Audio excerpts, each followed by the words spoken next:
let's get rolling. So, Bob, could you introduce yourself? Yeah, certainly. I'm Bob Montgomery. I'm the data editor for American Naturalist, which is a position I've had for the past 2 years. And I am a behavioral evolutionary ecologist at Queen's University. Now retired, but I've been there for 42 years prior to retiring. And I'm right now on St. Paul Island in the Pribilofs in the middle of the Bering Sea. And I'm happy to answer your questions.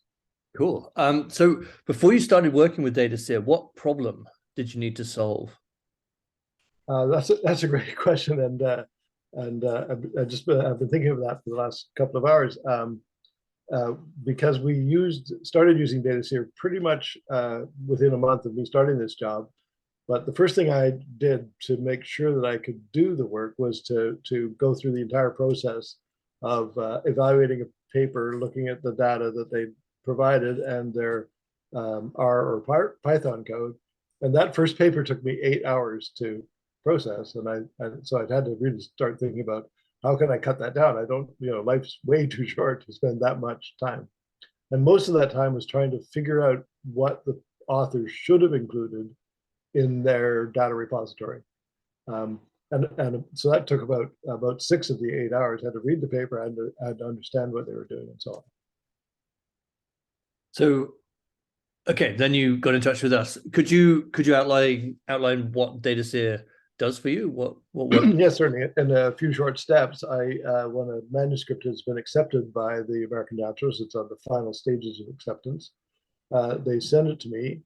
I forward it right away to DataSeer, and within 24 to maybe 36 hours, DataSeer sends me back a report that lists in a spreadsheet all the kinds of data that they have seen in the paper and all the kinds of analyses and code that they authors use to analyze those data, and a brief summary of whether the DataSeer people saw that the data was in the paper or not, and highlighting some missing things.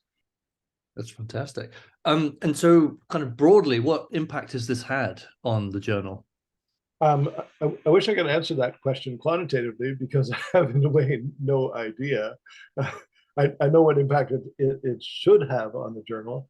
And one that's happened already, I guess, is that American Naturalists is clearly now a leader in quality data assurance with published papers. And as you know, Tim, when people have looked at data repositories over the past 10 years, they've been found to be very deficient, either non-existent or data not really in the raw form, or metadata not in a form that makes it useful, or code that doesn't run. And recent analysis showed about 3/4 of all data repositories were essentially useless because of the lack of information. Thank you. Well, that's fantastic. Thank you so much. And we do really enjoy working with you. Okay. Thank you. Okay, thanks a lot, Tim. That was great.